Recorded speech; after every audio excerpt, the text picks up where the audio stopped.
So what's significant about this day? It's a one-of-a-kind kind of day. You have this kind of day once in your whole entire lifetime. I'm losing a partner to his new partner. Nathan and Christy, this is the moment where stories intersect. What if we became sweethearts? After we got back to America, we could start over with a clean start. Nobody have to take care of us. So get a bad job, maybe make a little money, move out to the ocean where the weather's kinda sunny. Slow it down, baby, stop taking it day to day.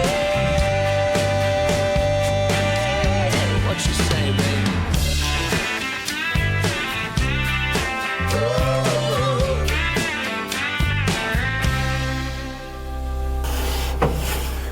Well, I'm kind of biased and all, but you know, I think our wedding was pretty awesome. We planned it for 3 months, and we didn't stress out too much. You know, things came together pretty much without a hitch. And then that night, we took a limo out to Atlanta, and the next morning we flew to Costa Rica. So that's how this story begins. Well, we are here in Costa Rica on our honeymoon on the beach. Christy's playing shy pretty much, but The sun's in my eyes. anyway, we are here in the fruit trees. While we've been on the beach, they've offered us marijuana and cocaine and jet skis. Haven't they, baby? Yeah, they have. It's, yeah, a little different. She's a little out of it because she took them up on the cocaine. Just kidding. This is our Costa Rican veranda, and here's our jacuzzi tub that overlooks our Costa Rican beautiful land and villa. There's the royal pool, wet bar inside that bar there. This is just one of 2 pools here at the resort. After we got back from Costa Rica, we celebrated our first Thanksgiving together, celebrated our first Christmas, and then, you know, we had been praying about a way that Christy could be more involved with education beyond just being an amazing teacher.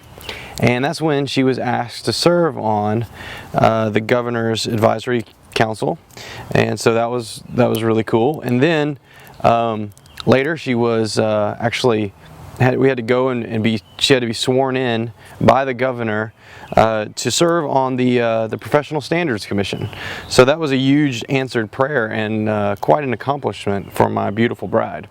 You know, we're both working our jobs, taking it easy. A few years ago, I had produced a tax movie with our company, and 6 months after we were married, the film got picked up by Warner Brothers. All of a sudden, life was changing, and me and Vincent were working night and day trying to make that kind of work, getting everything ready. And then all of a sudden, another film idea that we had had for years and years got picked up, and so we began producing a new documentary feature. And so life was changing and rapidly advancing. I am out here at PC&E picking up equipment. Have I mentioned yet how much I love my truck? Look at this. This is the ultimate vehicle. You can put lights right in the back. You can fit your stands back here. It's great. Who wouldn't like that? It's great. Is that the only scene we're planning on doing those graphics, like the Fight Club murder graphics? I think what we have here is we're gonna let them do the action, and I think maybe this is even something that can, well, it's right up against the dugout shot. I don't know if it would work there. There's going to be a lot of travel involved with this new film, and we were going to be going all over. I was going to be out of town a lot. So you have to make the time for family. Basically, when it comes to any man, I think, and this is just my personal philosophy, that you should have a priority list and you should live by it. So my priorities are as follows. You got to put God at the top of your list. This is personal time with God. This is personal study, Bible study, prayer time, talking to God, finding out what's next for your life. It's pretty important. I don't include church involvement on that particular priority check mark. I'm talking about just a personal relationship with God. So God, top of the list, number one. Number two, you want to be a good husband. So your wife, very important. Number three, you got to be a good dad. So you are a father, even if you're not a dad yet. You know, you still have to kind of make space for that in your life. I think you should, especially if you're planning on being a father. And then fourth is kind of where work lives. When you put work first, I've done it before, I wouldn't recommend it. Kind of ruins everything in life. You kind of wake up one day and realize that you've don't have any friends, don't have any family. Everybody hates you and thinks you're a jerk. It's just not wise to do. So, that being the checklist, and that's my only rant here. I wanted to make sure before I hit the road, I spent some quality time with God. So, one morning, went out on the front porch and was just praying about things, kind of getting in the Word a little bit. And as the sun peeked over the trees, it kind of hit me right in the face at this one time, right as I was looking down in Genesis, and it just said, prosper and reproduce. And I must have read through that 100 times, but this time it just felt like this was something God was kind of saying, this is true for this chapter of your life. And with the film getting picked up, with us, getting out and having another film greenlit, it was all about, I felt like I was in a prosperous time. And now the reproduction thing, I'm kind of like, well, that's interesting. So we'll see what God has in store for the year. We wanted to make sure that we made our first anniversary special. So me and Christy went to the Biltmore, rode some horses, drank some wine, had a nice romantic getaway because we weren't really going to see a whole lot of each other in the following month. And when we got home, we got a little bit of a surprise. Surprise, you're pregnant! And so I ran out after she had taken a pregnancy test and bought the most expensive digital version of this to make sure it was telling us the truth. And yes, indeed, we were pregnant. And then I left town for 20 days.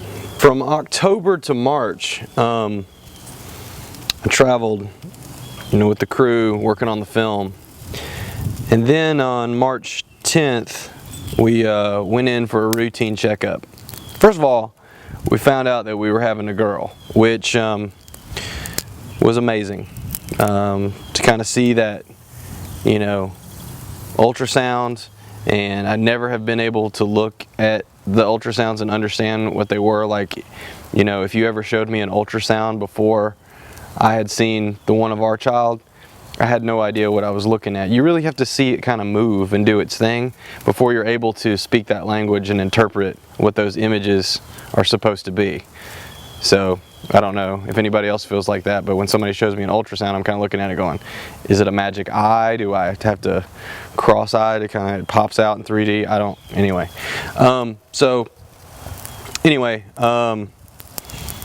My grandmother seemed to know that we were going to have a girl before we did, so she was very excited when I finally told her the news that we were indeed having a girl. The good Lord just told me, I guess it's going to be a girl. Maybe this is it. Got it, Bill. What about that? I don't know why I done that, but I said I'm going ahead and buy, look here, little girl's sons. Aww. I can't believe I done that. I can't believe I done that. What about that? So anyway, back to March. So in March, we went into for a routine visit on March 10th, and the routine visit turned into 5 days at Gwinnett Medical Center. Our little girl wanted the world early, and she was trying to come. Luckily, the professionals there knew what they were doing. We were able to delay the pregnancy, and short story long, we kind of got the tour of the hospital in a way we weren't expecting. I got to kind of test out the couches beforehand. So they know what they're doing there. But we were now in prayer mode, in emergency mode. Christy was put on bed rest, had to stop working, and I had to kind of change my schedule around so I wasn't traveling as much. The film crew really kind of, you know, picked up a lot of the slack on my end, so I could stay at home a little bit more. And we were able to move some of our production to Gwinnett as well, so that kind of helped out. But for the most part, you know, we were at home. It's not every day that you get to rent a baseball stadium, and it's not every day that you get to have a baby shower. And so my wife is having the baby showers this weekend, and I am filming in the baseball stadium. I got room for one more over there. Kind of scoot them up together. Here we go. Gosh, everything looks Get it on you? Yeah, can you get my watch? Everything looks pretty, doesn't it? So I can just cut them there, yeah. If anything, it just means the action in the back. So we'll have to do this twice. We'll have to do it once like that, and then the second time where everyone's in there ready for the game. That over there behind the camera is Mr. Chris Campbell. He was our DP on a thriller we did called Dangerous Calling back in the day. Working together once again. Action.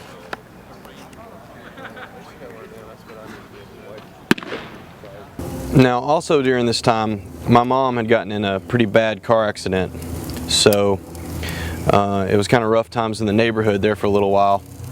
So while we were spending most of our time at home, every once in a while we would sneak out and go over there and, you know, make ice cream and stuff.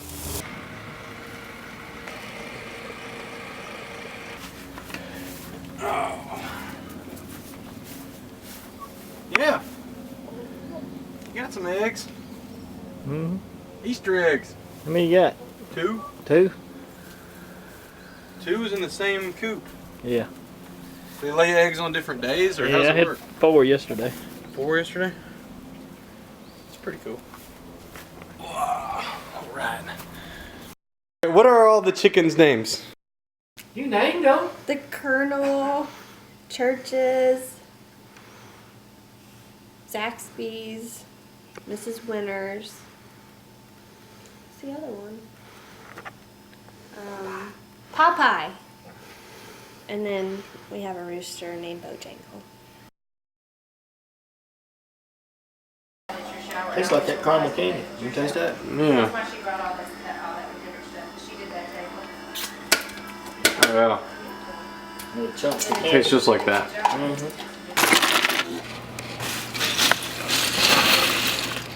This is shower ice. Shower ice. Mm-hmm. Leftover stuff. They brought it. Yeah.